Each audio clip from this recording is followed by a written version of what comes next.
میرا نام شکیلہ ہے اور یہ میری کزن کا ایک سچا واقعہ ہے۔ وہ ایک کرائے کے گھر میں رہتی تھی۔ ان کے شریک حیات ایک سیلز مین ہیں۔ رمضان میں اکثر اوقات مارکیٹ دیر سے بند ہوتی ہے، جس کے باعث وہ گھر بھی لیٹ آتے تھے۔ ایک رمضان کی بات ہے، کزن اپنے چھوٹے سے بیٹے کے ساتھ اکیلی گھر میں تھی۔ نیچے والے پورشن میں مکان مالک رہائش پذیر تھے۔ ان کی ایک بیٹی تھی۔ کہتے ہیں کہ وہ 15-16 سالہ ایک لڑکی تھی، کافی حسین تھی۔ رات کا ٹائم تھا، گھڑی کی سوئیاں تقریباً 12-12:30 کے لگ بھگ گردش کر رہی تھی۔ سیڑھیوں کا دروازہ کھٹکھٹایا۔ کون؟ کزن نے پوچھا۔ مہرین آپی، میں ہوں، میرب۔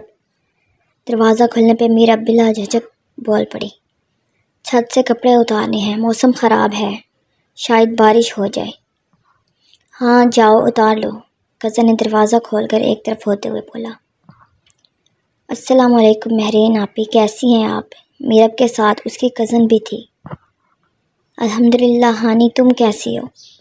میں ٹھیک ہوں آپی، وہ ہاتھ میں تھامی ہوئی کون مہندی میری کزن کی طرف بڑھاتے ہوئے بولی۔ مہرین آپی، یہ مہندی آپ رکھ لیں، میں اور میرب چھت سے کپڑے اتار لیں گے، پھر آپ سے مہندی لگوائیں گے۔ چلو ٹھیک ہے، آ جانا، میں اتنے میں چھوٹے کو سلا دوں۔ میرب اور ہانی چھت کی جانب بڑھی۔ ابھی کچھ دیر ہی گزری تھی کہ دونوں لڑکیاں بری طرح چیختی چلاتی لوٹ پوٹ ہوتی چھت کی پہلی سیڑھی سے آخری سیڑھی تک گرتی پڑتی پہنچی، اور اسی عالم میں وہ نیچے والے پورشن کی جانب بھاگ گئی۔ میری کزن کمرے میں تھی، ان کی چیخیں سن کر باہر کی طرف بھاگی۔ انہیں روکنا چاہا، مگر وہ تو آنن فانن نظروں سے اوجھل ہو گئی۔ نیچے جا کر دونوں ایک دم سے بے ہوش ہو گئے۔ گھر والے صورتحال کو سمجھنے سے قاصر تھے۔ ہر کوئی اپنی عقل و فہم کے مطابق حالات کا جائزہ لینے لگا۔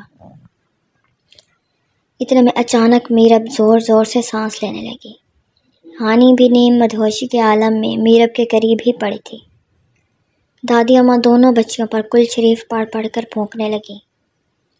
نہ پڑھ بڑھیا، یہ سب گرج دار غصیلی آواز نے سب کو دہلا کر رکھ دیا۔ گھر کی خواتین نے آہ بکا شروع کر دی۔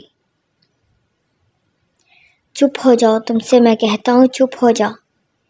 میرب کی آواز اب مردانہ آواز کے سانچے میں ڈھل گئی تھی۔ وہ اپنے سر کو گول گول ہلانے لگی۔ کون ہو تم؟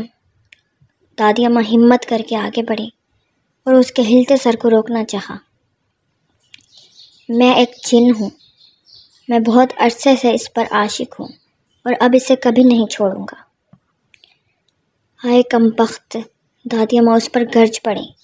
رسیوں سے باندھ کر اسے رکھا گیا۔ کہتے ہیں کہ جب رسیاں کھولی جاتی تھیں وہ دیوار کی چھت سے جا لگتے تھے اور دیوار پر رینگنے لگتے۔ فرش پر بیٹھی اتنی لمبی چھلانگ لگاتی کہ سر کمرے کی چھت سے جا لگتا تھا۔ جتنا اس کا قد تھا اتنی زبان منہ سے باہر نکال لیتی تھی۔ یہ سب میری کزن نے اپنی آنکھوں سے دیکھا، اور 2 سے 3 دنوں میں وہ اس گھر کو چھوڑ کر آ گئی اور دوبارہ کبھی نہیں گئی ان کی طرف۔